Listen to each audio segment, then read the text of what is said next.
Welcome back to SoulBack. This is the R&B podcast. Kyle here, and I have Ed with me. Ed, what is going on? This week is the week. This is the week, and I am fired up because, well, we'll get into that later. But your boy's on one. I'm on 10 today, dog. Well, here's something to get you excited. I was walking around the grocery store yesterday, and I came across Sour Patch Kid ice cream. What do you know about these Sour Patch Kids? Now, listen, anybody who knows your boy knows that I'm a Sour Patch connoisseur. Those are my candies. I keep a stash on deck. Keep it on deck. And I've actually enjoyed, I know there's a Sour Patch cereal. I have not tried that because I'm not that much of a weirdo. I have tried the Sour Patch Slurpees, and those are pretty good. The ice cream, it could go either way. So I haven't tried it, and it seems weird, but it could work. I might have to try it after this podcast, but you know who else might be eating these Sour Patch Kids? Teyana Taylor. Oh no, what did she do? Well, she did an interview recently with, I forget what magazine, but she pretty much broke down her diet and her workout regimen. And as you know, Ed, she's like super in shape. She has like 8 packs, bulging abs and all, Ed. Insanely fit, yes.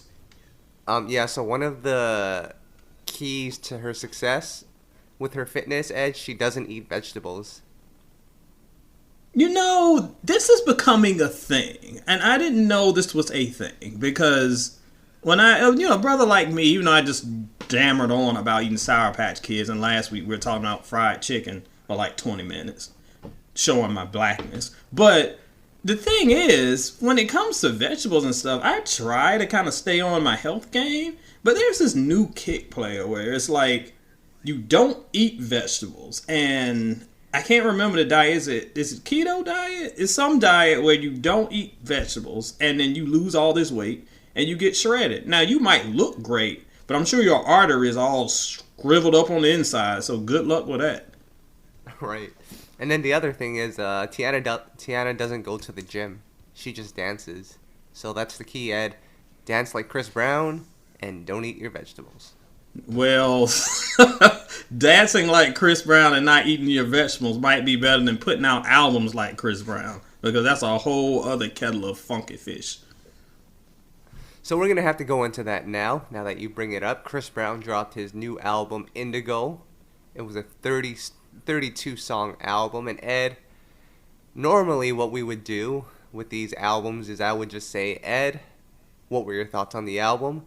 But because this is such a special album and we got to celebrate the fact that you sat down and listened to this, what we're going to do is I'm going to ask you to give me your play-by-play of the album as it was going on. So anything you remember as you were listening to it. And I'm sure that people can read it on your Soul in Stereo review as well. But before you get into it, can I give my little play-by-play?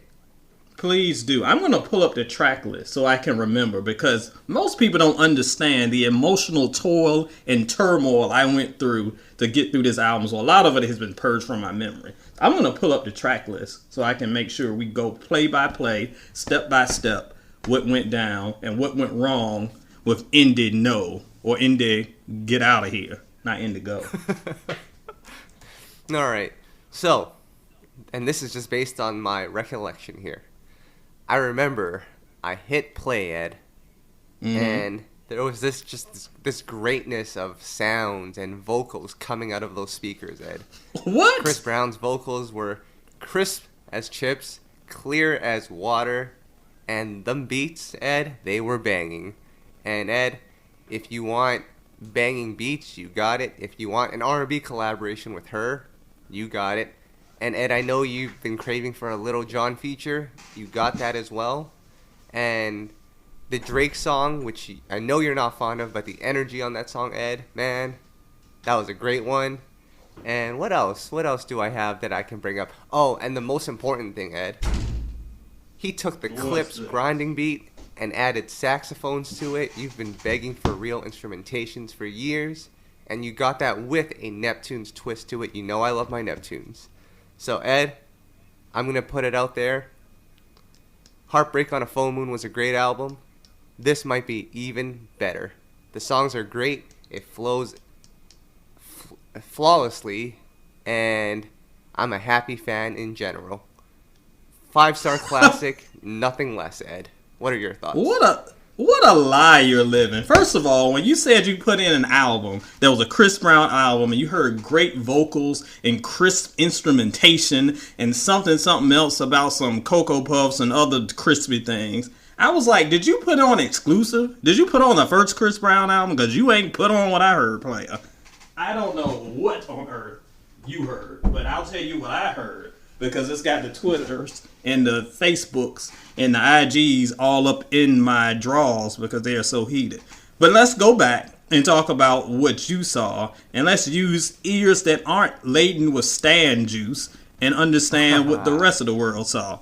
First of all, the first half of the album starts out okay. When the title track is the usual, men, auto-tuning, I'm talking about sex, blah, blah, blah, blah. But the first few tracks are okay. You got Come Together with Her, Back to Love. Most folks listening to this know the single anyway, so those are pretty okay songs. Unfortunately, as you mentioned, the Lil Jon song, which has a familiar sample, and familiar samples are really what drive this album. Half of the songs, well, not half, because good lord, that'd be like 15, but I'd say a good quarter of the songs kind of lean on this sample-driven production. Good and bad, and I'll get to that later. But when we hit around track 5 or 6 is when things start going all bad. Wobble Up is the worst song of the year. I noticed how you didn't even mention that because it's hot garbage. We got the feature with Drake that we've talked about before where they sound like they recorded in 2 different solar systems because neither one of them are on the same page. It's a wreck.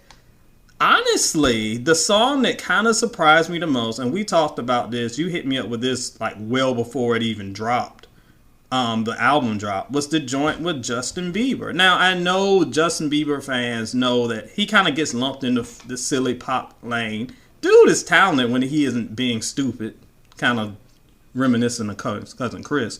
But that song actually was pretty okay, and that was followed up with the song that you mentioned earlier, with the grinding drums, Sorry Enough. And here's what I mentioned in my review.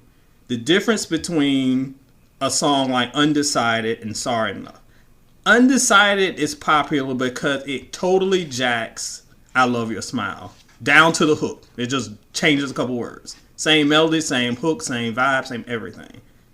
Sorry Enough borrows the beat but is incorporated in a totally different way. So when you hear those, da-doom, all right, you know that's clips. You know that's grinding. But he's singing about something different. The presentation is suddenly different. He's got a saxophone over it. It's a well-done production because not only does it sound familiar, there are new elements to it. He's not just saying, oh, I'm gliding, I'm minding. Like, that's just lazy. And most of the sample production here kind of leans on that. So I did like Sorry Enough. Unfortunately, Sorry Enough is a perfect name because after that track, we got like 20 more to go. And that's when the album gets so lazy. There's just so much stuff here with absolutely no substance. It's all just okay at best and hot garbage at worst. And when we got an album that has more than 30 songs and you could actually cut it off at 15, boy, that's not a good look, dog. That's terrible. So I think that what we're looking at is too much of a bad thing. And if you ask me, it's about time we stop celebrating artists for putting a bunch of junk out. Player, my mentions have been ablaze. It's been a landfill because there are so many stands that's, oh, I wish I could share some of the tweets. I've been called broke, a clown, a this, a that, all because your king of R&B, I gave him a review that wasn't feasible for the masses. Look, player, it's funny. First of all, it's funny to me that people who still living at home with moms are calling somebody with a 20-year career broke. Yeah, go holler at your, figure out what you got your allowance on before you talk about my bank account. Thanks, dog. But it's about time that instead of standing, we start holding these artists accountable.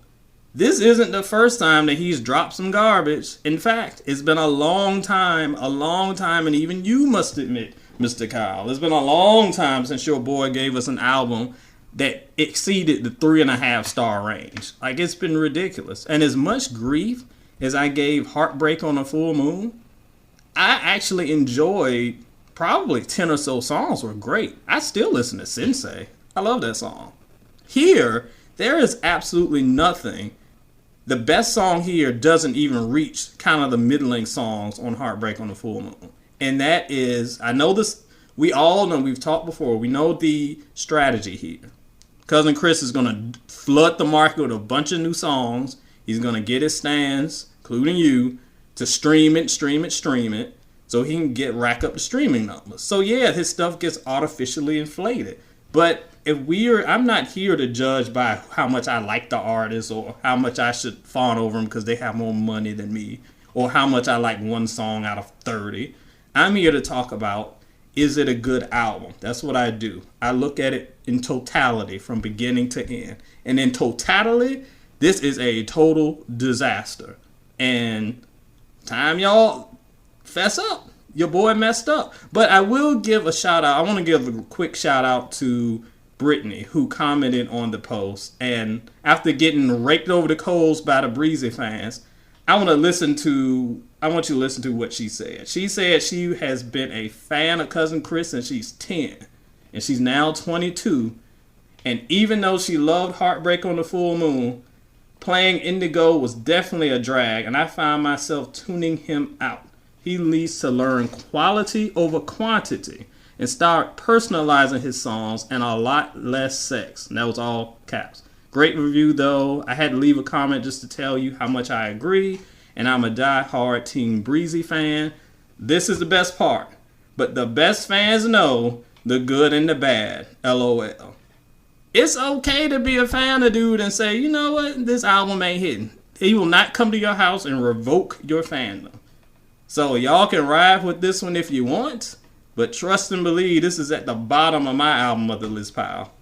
Hot garbage. Well, actually, Ed, I think Chris might show up at your house and revoke your membership. That sounds like the type of guy he is. Actually, it does. Yes.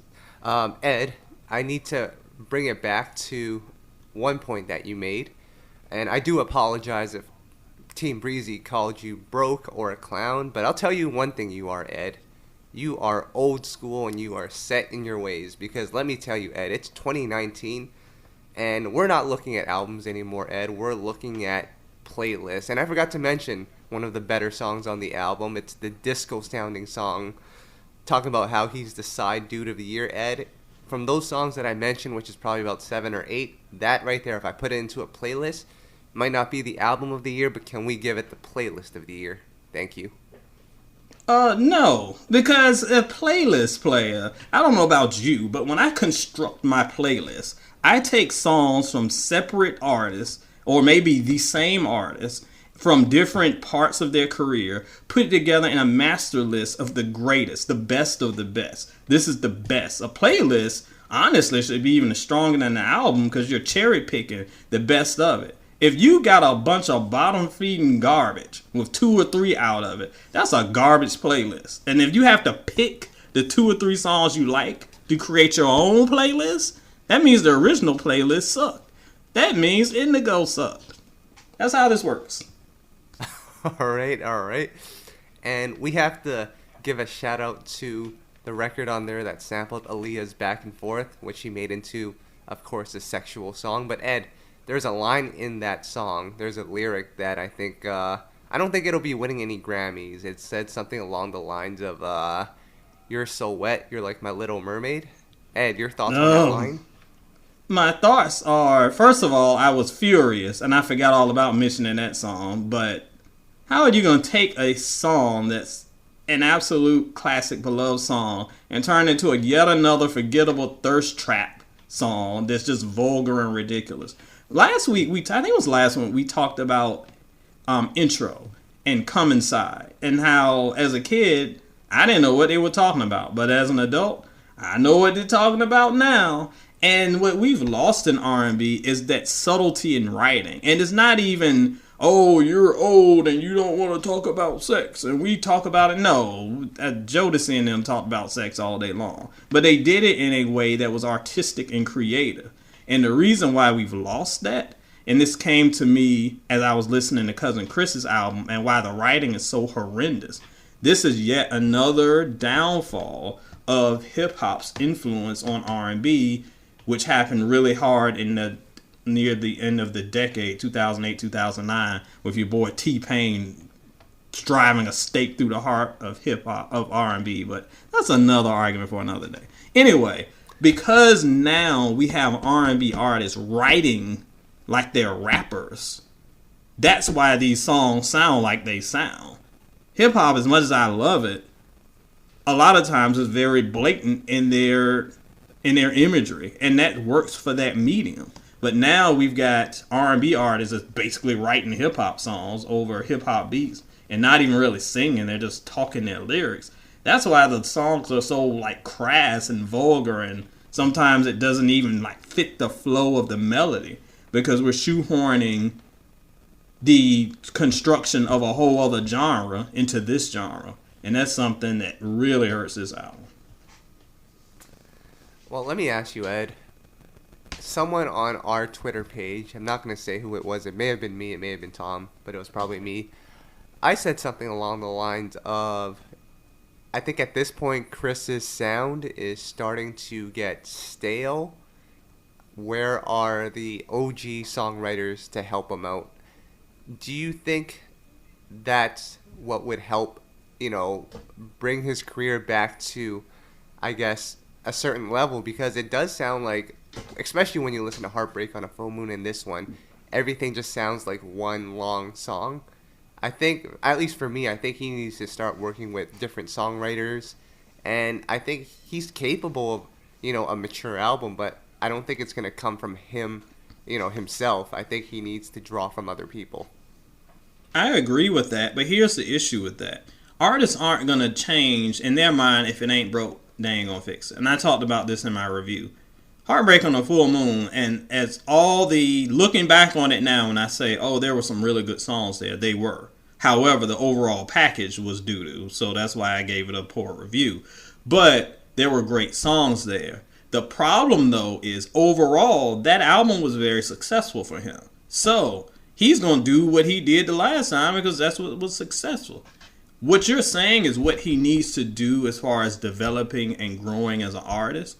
But as long as he's still at the top of the charts and these weird songs are like going triple platinum, you're like, how's this song going triple platinum? I never heard it. And it's through streaming. He's not going to stop. He'll be 45 still doing this stuff. But here's the issue with that. While creatively he should definitely go that route, because I feel like it will give him career sustainability, because eventually his audience is going to grow up. What's going to happen, and we've seen this happen in hip-hop a whole bunch of times, they'll have an artist that keeps doing the same old, and then they're going to drop an album, and suddenly their audience is gone, because that audience grew up and was like, that's old. We're seeing that really happen with Nicki Minaj now. Saw it happen with DMX and some other people, where you kept doing the same thing, but your audience grew up and was like, okay, we want something different. You've been doing the same thing for 5 years. And then the artist is confused because they're like, I'm giving you what you want. You gave them what you wanted when they were 16, when they were 22. But once they start hitting late 30s, they're not going to hear this mess anymore. So if you don't evolve with your audience, you're going to get left behind. And he's getting to the point where he's going to get left behind. As much crap as I got for my review of this album, it's funny, as we talked, I just saw another comment come in that just says, from Anesta, another diehard here that agrees sadly with most of what you say. You're too harsh, but it had me laughing.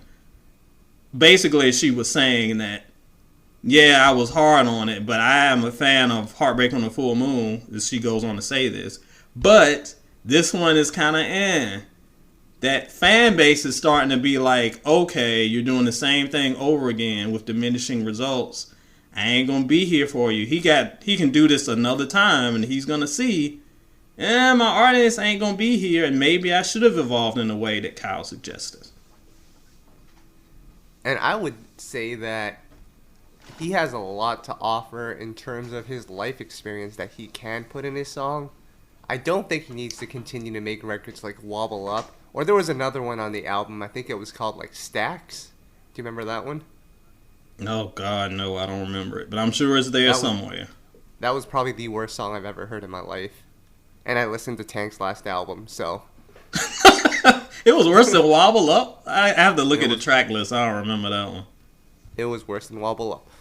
But anywho, Ed, I thank you for taking the time out to review that Chris Brown album. I think Team Breezy was appreciative. They might not be happy about the results or the rating that you gave them, but hey, you tried. Well, here's the thing, player. Y'all like what you like. And this is a review, and the way I look at my reviews, I also have to laugh, just like off topic a little bit, that when I posted the review, as you know, as Kyle can be my witness, I got the album before the midnight release on Friday. So I got it a little bit earlier, which is why I was able to have my review ready by like mid-morning on Friday. And the first thing the stands were saying is, oh, this review is inaccurate because you didn't have time to sit with it. You didn't have time to digest the complexities of Wobble Up or the deepness of Stacks. Okay, first of all, you wouldn't have been saying that if I gave it 5 stars. Secondly, whatever I review, player, I give it time. This album, sadly, I listened to 3 times because it took that long to go through it. So... never question the credentials of a 20-year journalist, first of all. But, again, listen, like what you like. If you like it, fine. And let's not pretend this is freaking Thriller. But, hey, if you like it, roll with it. But I'm not going to pretend it's something that's not. I mean, some people like eating boogers, but I'm not going to say that's fine dining. Fair enough. Now, Ed, can we talk about some other music? Because I'm sure you're tired of talking about Sea Breezy. Yes, there was lots of good music that came out this week other than your boy. Yeah, I mean, there was a couple of albums that dropped. Let's go into my boy, Daniel Julius Caesar, fellow Canadian, who's pissed off the internet in recent times. But he dropped he surprised everyone with a new album, Case Study 1. Ed, I've seen a lot of mixed reviews on this project. I know everyone loved his debut, but from what I've read, it wasn't executed as well as the debut. It was kind of sleepy time. Now, I haven't had a chance to listen to the whole thing in entirety. I've heard the song with Brandy, which we'll talk about later. But what did you think of the project overall? Overall, I thought it was okay. I agree. I don't think it was as strong as Freudian at all. It just didn't have that cohesiveness. The first half of the album was pretty okay. We had a kind of surprise track from the Neptunes. We had the Brandy joint. The first half I thought was really solid. But it's the second half where it just kind of started to meander a little bit and kind of got lost in itself. So overall, and I know that opinions are very mixed on Daniel Caesar right now. So I'm not talking about whether we should cancel him. I'm just talking about the art of the album itself. That's what I'm here for. And the album itself was not bad. It's not something that is going to land on my best albums of the mid-year list that I'm going to be dropping in a few days. But if you're a fan, it's definitely worth checking out, and it's not a bad release. Just not great. Now, let's talk about the record with Brandy, Love Again, which I think is being promoted as a single for both of them, which is kind of interesting. What did you think of the song? Because Daniel Caesar's coming off a very strong duet with H.E.R. Best Part. Does it match the caliber of that? And if this is the direction Brandy's going in, are you happy with that? Well, I know I'm talking to the number one Brandy stan, so I'm sure you have opinions. I didn't like it as much as Best Part. And in fact, I don't even think I liked it as much as, what was the song he had with Callie on his first album? I'm blanking on it. But I don't think I liked it as much as that. However, it is probably the best song on the album, one of the better songs on the album. And I thought it was an interesting duet. I wish Tom was here, because Tom has a ridiculous theory about whether Brandy should even be doing songs with Daniel Caesar. But I'll save that venom for him later, because that's ridiculous. But I thought it was an okay outing. it was interesting to hear Brandy over that type of production, and it does kind of wonder what direction her project, whenever we hear it, which direction, if it'll go into more of the more classic Brandy sound or kind of the Daniel Caesar, more instrumental and lo-fi sound. We'll see. But I thought she did a great job. Her voice is very versatile, so it was able to adapt well. Yeah, for me, I think a song like this on the album is cool. I don't really want to hear it on every single track, but it was just nice to hear from Brandy again. I mean, she's been gone for a minute. The last time I really heard from her on a major label R&B album, I think it was on Janae's album a couple years back. I think she may have been on like a Ty Dolla album as well, but I'm not really listening to Ty Dolla $ign, unfortunately. Good for you. But yeah, I think the song was cool. I don't think it's as good as Best Part, but hey, it's a cool record, and let's bring in Tom's comments to this record, because he made... Oh, God. Ed, I love Tom, you love Tom, and I wish he was here to talk to us about this, but he made the most ridiculous statement ever with this song. And he posed the question to us, why is Brandy working with Daniel Caesar? That reeks desperation. Why is she collaborating with new artists? Why can't she just collaborate with the 90s artists? Ed? See, I wish Tom was here so I could give him this spanking in person. Because that is the most ridiculous thing. Under that mentality, I mean, I think you even mentioned this. Like, what is Mary J. Blige? She only can work with freaking AZ now? Can Brandy only do songs with Ray J? Oh, she can only do a sample with Mace. Nobody else. Like, come on now. I understand his point. And his point is that he gets frustrated, as we all do, with artists who ride trends. And I agree. But there has to be a line. For instance, I do not want to hear a Brandy song where she's auto-tuning and half-rapping with Lil Baby. I do not want to see that, or hear that, or ever witness that in my life. Because that takes her out of her comfort zone and betrays her sound. That's the issue, not who she collaborates with. If she does a song and it's... Ed, you know what though? That's probably very likely to happen, but continue. Oh, I know, so get ready when I yell about that album and you get annoyed with me. But, okay, that is a problem. However, if she wanted to drop a single with Daniel Caesar, that's fine. And the hypocrisy of Tom's silliness is that if Daniel Caesar wanted to collaborate with Brandy, he'd be like, "Oh yeah, the youngins should be coming to our veterans, for help and for experience. They can show them the way."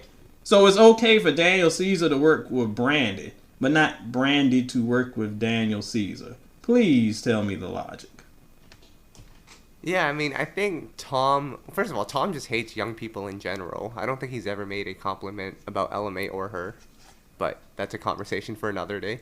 I think he's given like one to her, if that'll do. But that's about it. Yeah. But we'll get to her in a second. We will. But I think there has to be a distinction between artists. You can't just lump everyone into the new generation and call it... And say that they're all the same. Like, Daniel Caesar and Little Baby and Gunna, they make different types of music. And to Caesar's credit, he has 2 hits on Urban AC. The one with her, and then Get You, which was the one with Cali. So he's an established R&B act, a new one at that, but his last album was pretty much R&B as well. So I don't think we can just marginalize these artists and just label them as all the same. If it's a dope R&B artist that has something to bring to the table, whether they're old or new, they should have people that want to collaborate with them. I think that's what it's always been.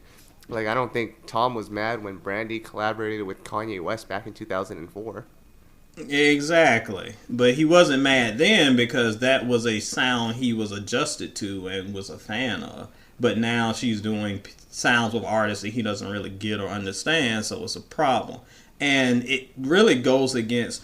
A lot of times on the internet, I argue with younger fans who are like, as we were talking today about Cousin Chris, who are like, "Oh, you're out of touch and you don't like anything the younger people do because you're old and you suck." Well, I am old, and I'm grouchy, as you know. But the thing is, it's not that we're anti-young artists. We want to support artists who are talented. We just don't buy into this 2019 mentality of if you're fronting on Twitter, you're talented. No. I'm not giving you a pass because you make me laugh on Instagram. So what we have to do is to kind of fight that and support good artistry. And that's what this whole podcast is about. Keeping R&B alive isn't just hanging on to people from 1992. It's supporting artists of today who are doing the thing. From H.E.R. to Lucky Day and everybody else. Daniel Caesar's on that list too. I mean, when Jacquees was running around with his king of R&B nonsense, I was the first one to say, Daniel Caesar got way more hits than you, brother. And he's younger than you too, so sit down. There are plenty of young artists out here that are talented, doing their thing. And for them to want to work with veterans, that's what we should want them to do, because we want them to learn from the past, because that keeps that sound alive and it pushes them forward. When we don't have respect for the veterans, you got Jacquees running around looking like an idiot. We don't need more of him. Well, I mean, to Jacquees' credit, he did collaborate with a bunch of R&B veterans on his last album, so I think he was just having his moment, so we'll let him be, Ed. Well, no, you disrespect King Keith, and you got issues with me. So we're going to see how this new album shape up. All right. Round 2 in stores in July. But, Ed, let's talk about Raheem DeVaughn. And I know we're talking about a lot of music, and we're clocking in at 30 minutes right now, but a lot of music still to go through here. But Raheem DeVaughn, second album in 1 year. Did you get a chance to listen to it yet? I certainly did. Like I said, I was working on my list before we hopped on this call of the best albums of 2019 so far. And man, I love this album. And it really, Raheem is an artist who always comes with it. He's always solid. You always get a solid album from him. But I really enjoyed this album. And it's going to be pretty high on my list. I thought it was one of the better R&B releases of the year so far. Shouts to Tim Kelly. I've seen a lot of positive comments about this album as well. I haven't had a chance to dig into it yet, but I'm going to do that right after this podcast. Now, Ed, a couple of new songs for you to check out if you haven't already. And this song right here is probably Tom's first compliment to her. It's her new single with YBN Cordae, the song Racks. I think we can all say that we like this song. Yeah, I like it. Again, it's a little different. It's different, but similar. Like, her kind of goes slightly trendy with I know you hear the title and you're like, oh God, here she's going, she's trapping. She's not trapping.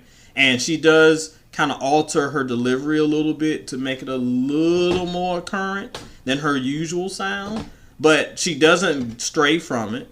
And it's a great song that I feel like could, even though it's mellow, I could hear it on the radio. And she also hooked up with Cordae, who's one of the hotter artists on the scene right now. So I think it's a very good look. I liked it. Even Tom liked it. And he hates says a lot.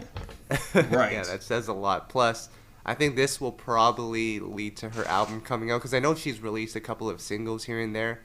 And they've done well on Urban AC, but this one sounds like it has appeal on urban radio. Yeah, I think that it has juice to it. And like I said, hooking up with one of the bigger named rap artists in the game that's got a lot of buzz behind him. And one who actually is pretty decent, by the way. I think gives it a little bit of credibility, too, in the eyes of the mainstream. It's a nice one. Yep, and then, Ed, another song that came out was from Johnta Austin, Grammy Award-winning songwriter who wrote some of your favorites, Ed. Sweet Lady by Tyrese, Be Without You by Mary J. Blige, Shake It Off by Mariah. A lot of great songs, and his album, Love, Sex, and Religion, has been on hold since, 2007. It's finally coming out in August, Ed. Man, what's the longest you've waited for an album for it to finally come out? I guess the Jonesy album, right? That's a great question. I don't know if I can think of an answer. Right now, it's probably Missy Elliott's album whenever that drops, because we're well over 10 years for that thing. So the Jodeci album's up there too. And then, of course, we never did get Dr. Dre's Detox. So, man, I hate when y'all make me wait. Yep. So I'm glad Johnta will be coming back with a new project soon. And his single's pretty cool, too. So check that out. And then I got to mention even though you're probably not going to listen to it. DJ Mustard dropped his new album. He put on his Dr. Dre Chronic to put his own album together. There's one R&B record on there with Ty Dolla and LMA, which sounds cool. So, Ed, you need to check that one out. See, you underestimate a brother. I did check that one out. I told you I've been catching up on everything so I can get my list together. I will say I liked it better than DJ Khaled's album, but I'll leave it at that. There's a lot that you like more than DJ Khaled's album. Well, that's very true. I didn't like Cousin Chris better than it, though. Ouch. So some news for you, Ed. A couple of groups are reuniting. Danity Kane dropped a new single, Neon Lights, and one that you'll be more excited about, Tony will be reuniting with Raphael Sadiq in the mix. How excited are you about this Tony reunion? You talk about a reunion I didn't think we would ever see. This is one of those things I was like, okay, everybody's moved on. You know, Raphael's doing his thing. You got Wiggins doing his thing with basically the remnants of the old group. He's got kind of his new version of Tony performing. So, man, I am really shocked by this. So, that is a huge look for R&B, and I would love to get a project out of them sooner than later. Right. Now, Ed, I'm going to flip the script and ask you this question, because Danity Kane, as you know, they've broken up and gone back together so many times that I've kind of lost count. And we see that with a lot of R&B acts these days. They just don't get along. Does it leave a sour taste in your mouth when they break up and come back? Like, are you as excited? Are you a little worried and you're just like, well, they might break up tomorrow, so let's not get too excited here? Well, I will say that the only group that I'm kind of like when they break up and get back and break up and get back, actually there are two groups that have something in common. Blackstreet and Guy. Those two, I don't know what it is. It seems like every year there's a post that comes out that's like, everybody's back on the same page. We're coming out with an album. And then they're mad at each other again. Other than that, most of the time when I hear about groups reuniting, because they don't have that, I don't know, that reputation of jumping back and forth, that if they don't have that rep, I'm excited. I'm like, cool, let's do this thing. And sometimes we get music and sometimes we don't. But the only time I get a little about it is when it's really those two groups. Because it's like, all right, we done heard this before 1,000 times. Just wait until Aaron Hall pisses off somebody or Teddy gets mad. Or Chauncey's irritable about something. So we'll see. However, I'm all for Tony getting it back together. And I have high hopes. Now, if you told me Guy was getting back together, I'd be like, I don't know about that.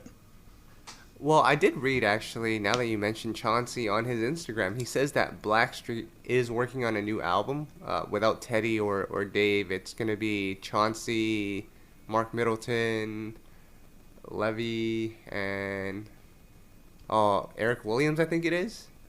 Yeah, Eric. Yeah. Well, I mean, if it's going to happen, cool. But we'll see. I've heard this like 4 times. But without Teddy in the mix, is that even going to work? Without Teddy in the mix, it's not going to sound like the debut. I'll put it like that. I'm always for giving people a chance, because sometimes getting away from that original sound kind of helps them. I mean, if you had told me in 99 that Silk was putting out an album without Keith Sweat, I'd be like, oh, it's going to sound terrible. What? No, you got to have King Keith in the mix. And then they put out one of their best albums. So sometimes the distance works, but we'll have to see. In the case of Blackstreet, I hope it works out, but we done heard this song and dance many times from those guys. Right. And I can't wait for Soul Child to comment on this post and be like, it's going to be a 5-star classic. And I'll be like, oh my gosh. You already know. Shout out to my boy. So, Ed, can we get into the Play It Please Awards? We can. Although I feel like this whole episode's been a Play It Please award. I just ranted about one for 20 minutes at the top. This is facts. But I've got one that might excite you here. So most recently, Shaka Khan, who pretty much has no filter at this point, she'll say whatever she feels. She was on a talk show, and somebody asked her, tell us one thing about Stevie Wonder that we don't know. And Shaka Khan replied with, he can actually see. Ed, have we been fooled this whole time?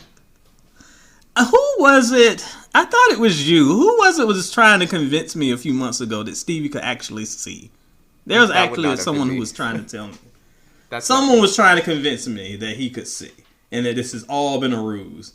Shaka gonna say what Shaka gonna say. I thought you were gonna bring up the point that apparently she did not like the Kanye West sample, because that is what has been burning up most of my social media timelines, where the infamous sample of Through the Wire was there, and she was kind of like, I don't like it. And everybody was like, oh, but you liked it to get the check. Like, look, player, it's a job. I'm sure if you put a wheelbarrow of cash up to my doorstep, I'd be like, look, give it to me. You can do what you want. Doesn't mean I like it. It means that I like business. So if she don't like it, that's her prerogative. But her talking about Stevie can't see, stop. Or maybe she's on to something. Can you imagine if we've been fooled this whole time and he could actually see? I don't know how I feel about this right now.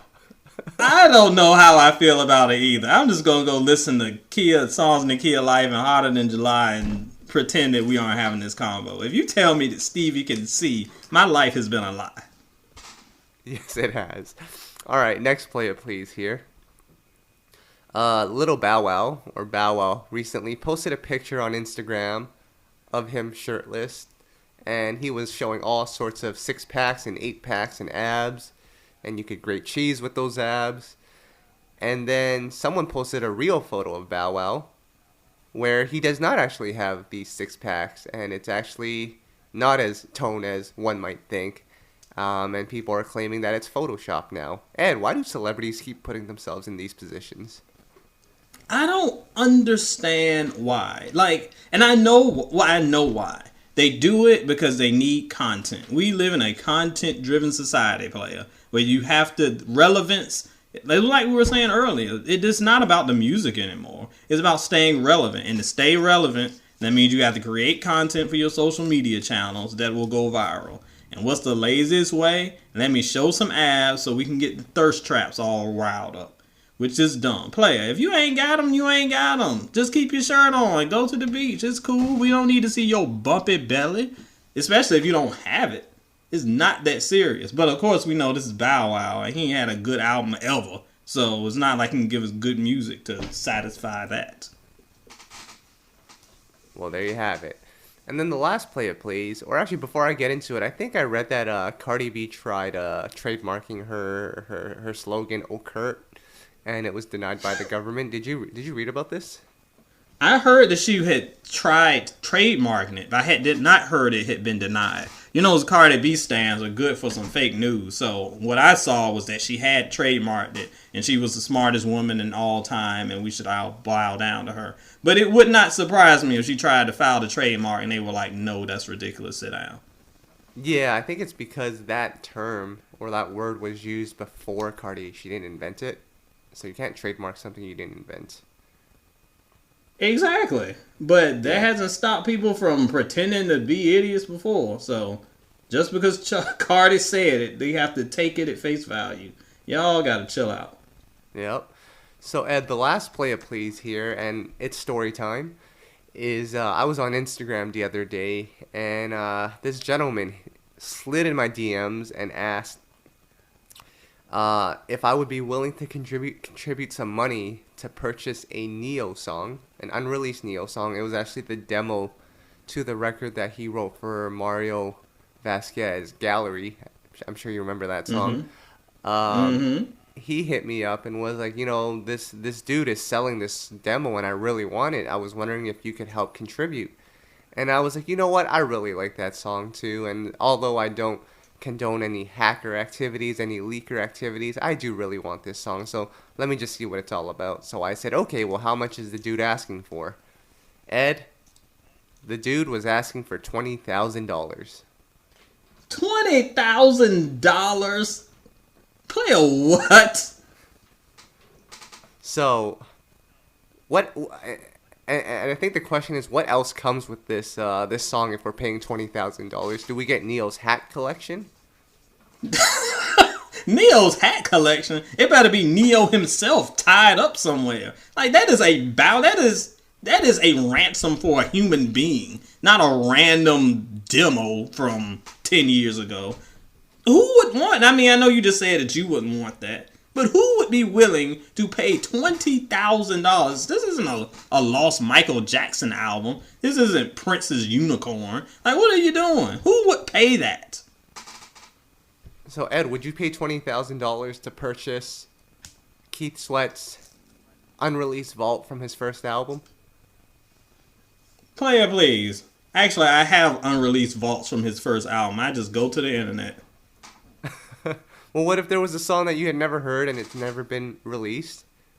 And this leaker named Sweat Keith was like, hey, I got this record here from 1990. Well, when did Keith come out, Ed? 87. 87. And he said, I got this record for you. $20,000. Are you even gonna consider it?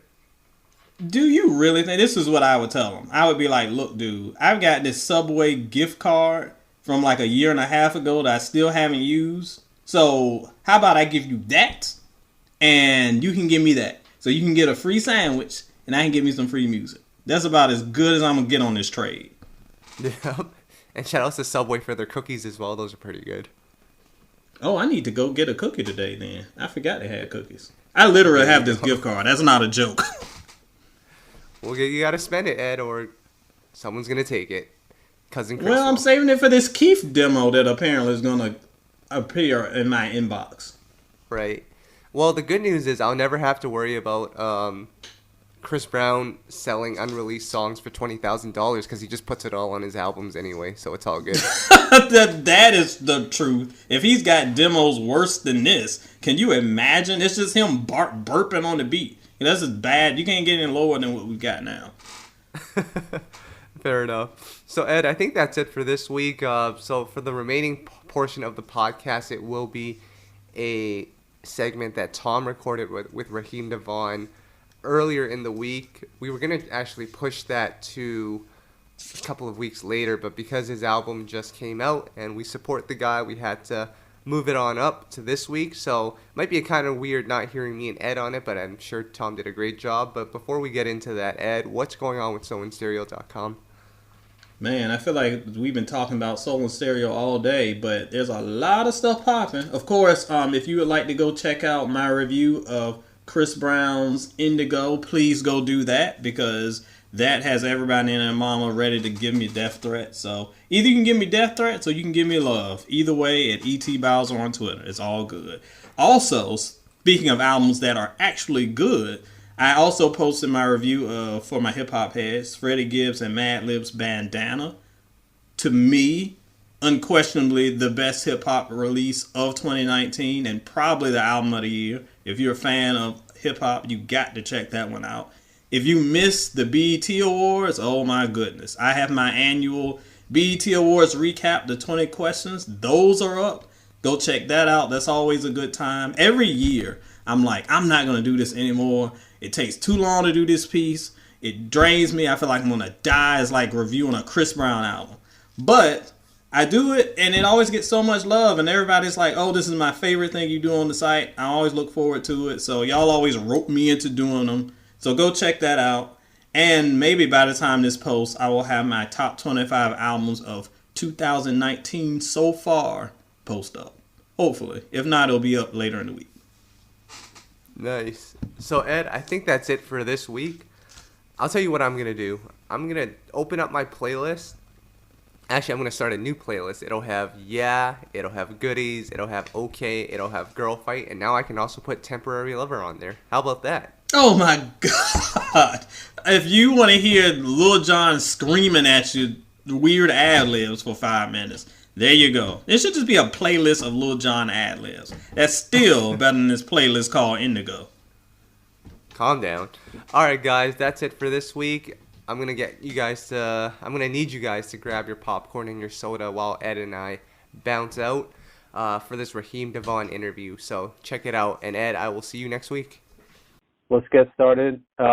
Just want to, first off express the excitement we have for this new album, The Love Reunion. I mean, it's so rare that you see an artist release albums back to back like this, let alone even every couple years.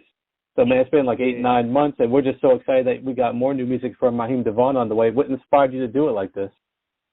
I think since the last time we talked, I kind of like alluded to the fact that I would be putting out music a lot more consistently. You know what I mean? So it just, and keeping my word, to the fans and, having those different spurts where it's like every 12 months or every 24 months or every 3 years or so. A lot of that wasn't, under my rule of thumb per se. You know what I'm saying? Now that I own my masters and I'm my own person and that type of thing, I can kind of move how I want to move. And I've always kind of had like the spirit of like, a rapper per se in terms of like how I market and promote my projects and just in the work ethic. You know what I mean? Like I'm like a MC in a singer body. You know what I'm saying? So, and it's always been a thing where I feel like I can make the music faster than I can put it out. Right. So now I don't have that problem anymore. You know what I'm saying? I can put out projects whenever I want. I think the great thing about a Raheem DeVaughn album, each release, you hear growth, you hear evolution. You reinvent yourself a bit, but still keep that root, that core Raheem DeVaughn sound. So I'm excited what we're going to hear on this one. So tell us, what can you expect on this album? Anything a little bit differently you tried? Yeah, definitely. On this album, I got what you call like Afro beat, Afro soul record. I got a reggae tone, like Caribbean vibe record. You know what I mean? That people seem to they really loving it. You know what I mean? So it's I think and then I just try different arrangements. My voice over different chord structures and different keys and kind of just experimenting with that a bit. You know what I mean?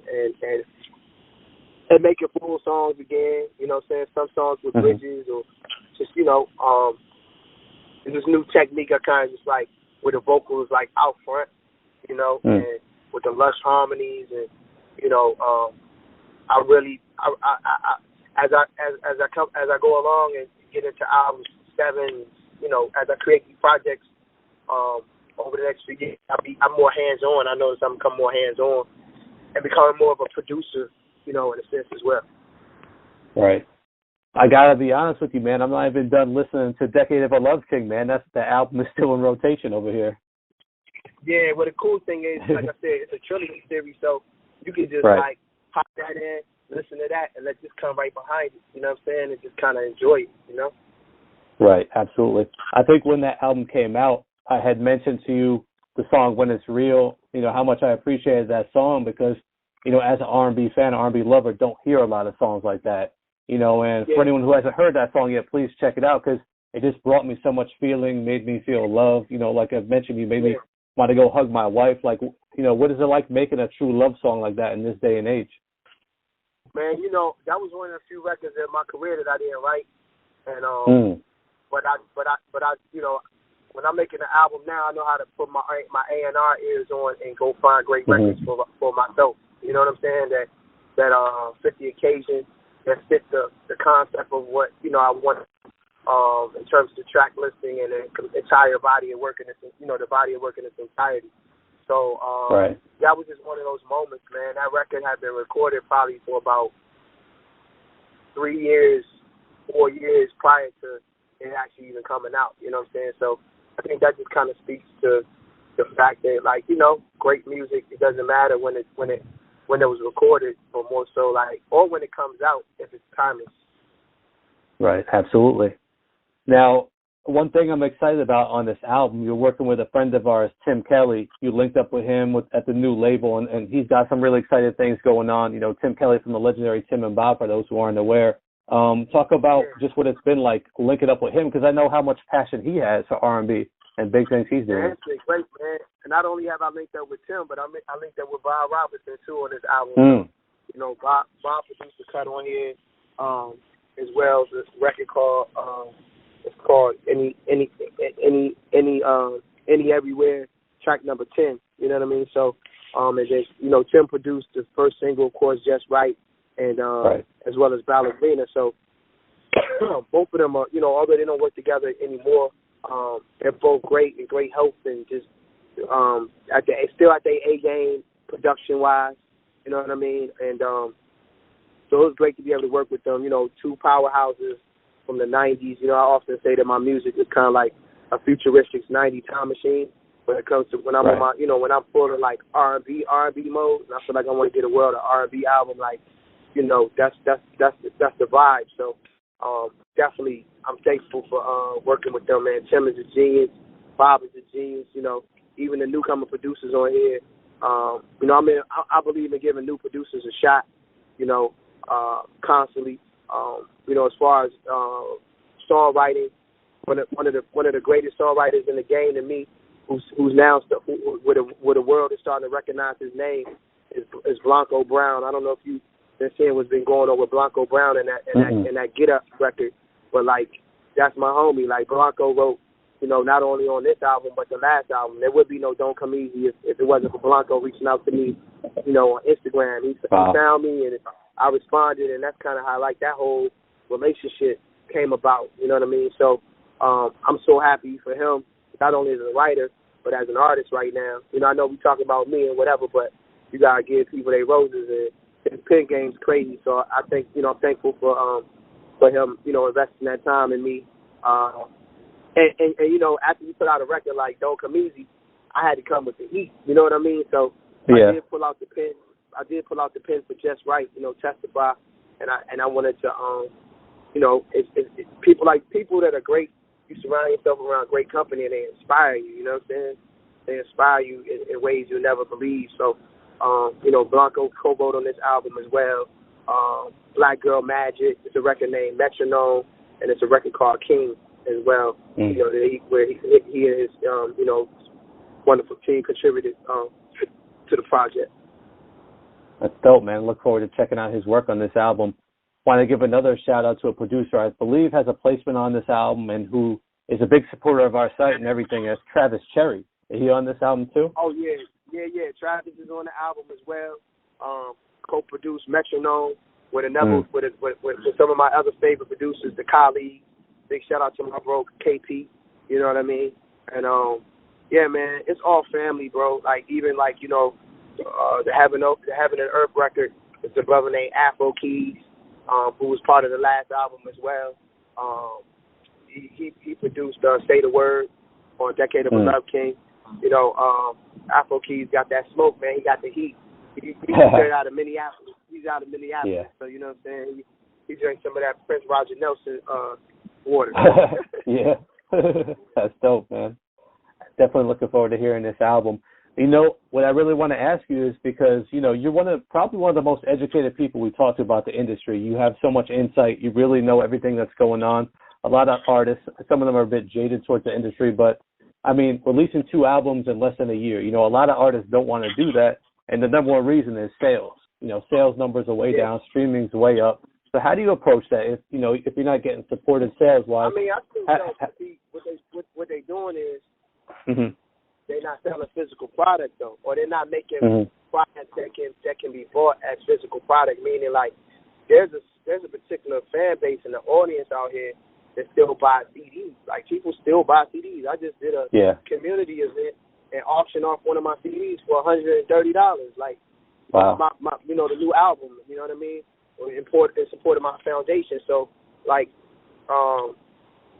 you know, when it gets to stuff like that, it's got me thinking of, like, creative things I can do, you know, like the Nipsey Hussle way. Like, it's people that support me and really paying attention to what I'm doing where I can really make this thing something big and rare and iconic. And, you know, so I'm just looking to continuously push the gamut in terms of content, like, you know, and tangible items. Like, you know, as long as music exists, people always want a tangible item, a thumb drive or a CD or a piece of vinyl or a 45.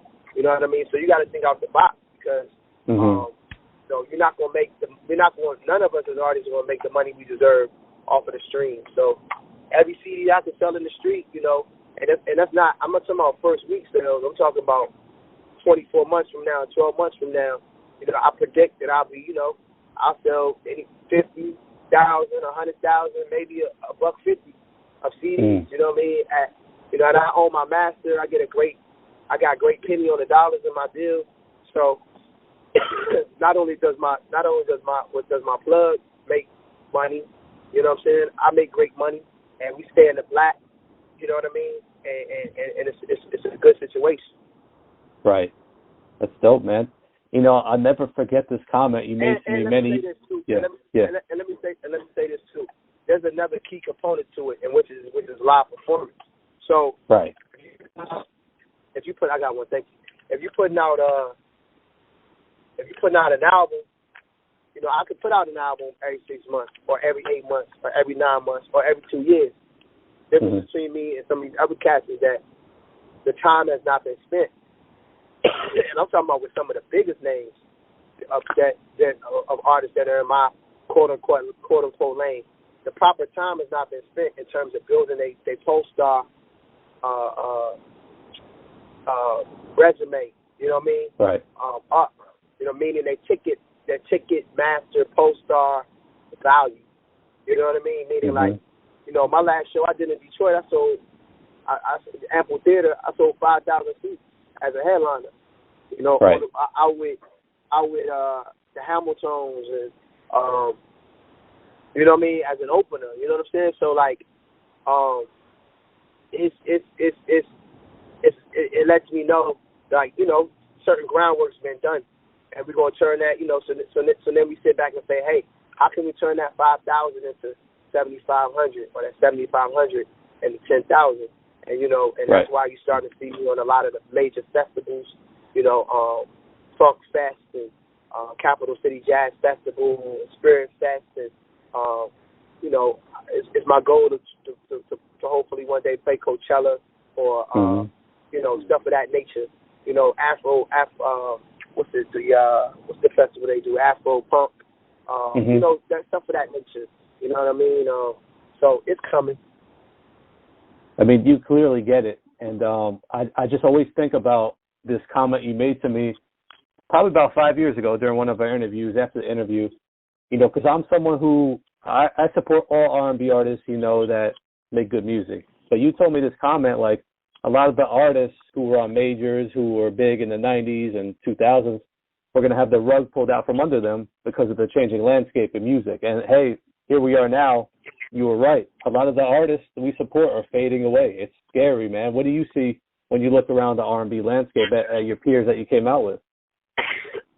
Yeah, man. I mean, I just, you know, I wish I could teach a class on it or some. Yeah. Cats will just humble themselves and just holler at me, man. Just holler at me. I can show them how to do it. You know what I mean? I've been doing it for years. I've been just driving in my own lane and kind of doing it for years. But see, now my next move is that, you know, I know that I have the talent to write for multiple artists and different people, and I know that I have this sound that's a different and unique sound, and I'm ready to start like giving some of the soup out and giving some of the ingredients out.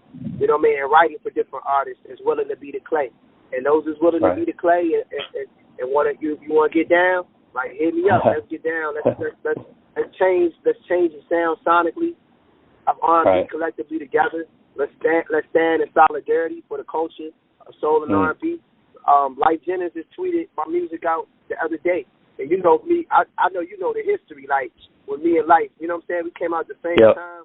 We had issues where we bumped heads and got past it as men. You know what I'm saying? Like I respect him. I respect him on a musical level anyway. I think he's a phenomenal songwriter and a great producer. You know what I'm saying? But I admire him mostly as a father. You know what I'm saying? Me as a father who still struggles. You know, that has children with multiple women and just juggling my job and my career and all of that.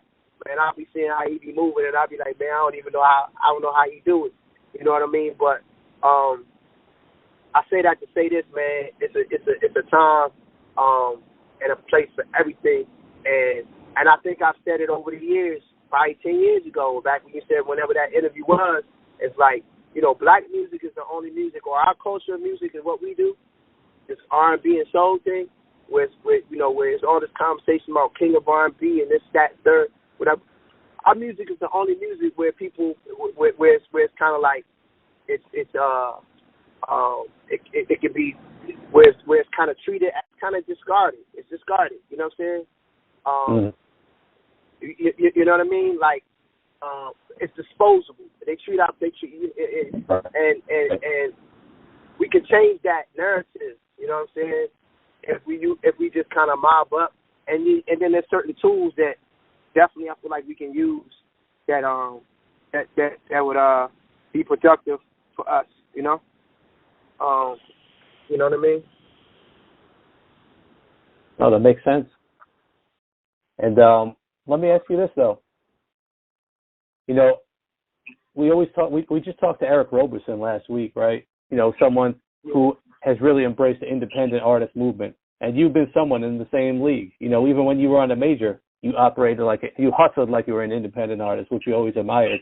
Yeah. Man, do you ever look back and think like, you know, how Eric Roberson he decided never to go the major label route because he thought I could do this all myself. Do you ever look back and say that could have, you know, I should have done that. I should have not even bothered with the major label route. Because I'm one of those guys. Like, I knew I wasn't gonna be in that deal long. I knew where the culture was going. So it's like I already had one up on him. You know what I mean? Like, you know, so I saw where it was going. So I knew that it happened in record time flat. Like, I didn't drop the label. I didn't. The label ain't dropped me. I dropped them. Like, you know what I'm saying? Like, It basically came to my, you know, I never really disclosed this till now, but when I was on Jive in 2010, you know, approaching December 31st, they kind of backed me into a corner where I was able to give them an ultimatum that I knew they wasn't going to be able to make good on, which got me out of my agreement. You know what I mean? My only downfall was I wasn't prepared for that moment.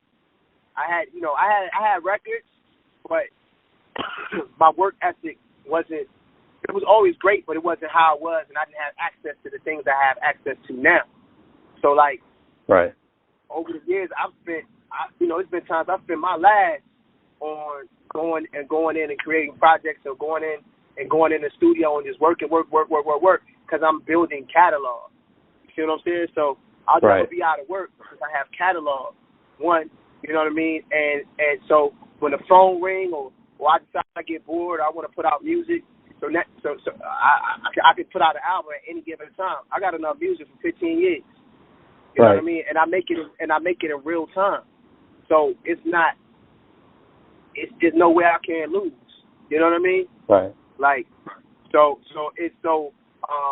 no, I don't regret it. You know what I mean? Like, they made, you know, back in 2010.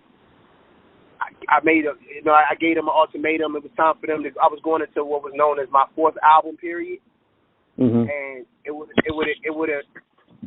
have been responsible. They would have had to spend millions of dollars on me at that point. Like, basically, contractually, going into that fourth album period, they would have owed me they would have had to pay me out a very large advance, and they would have had to pay me out.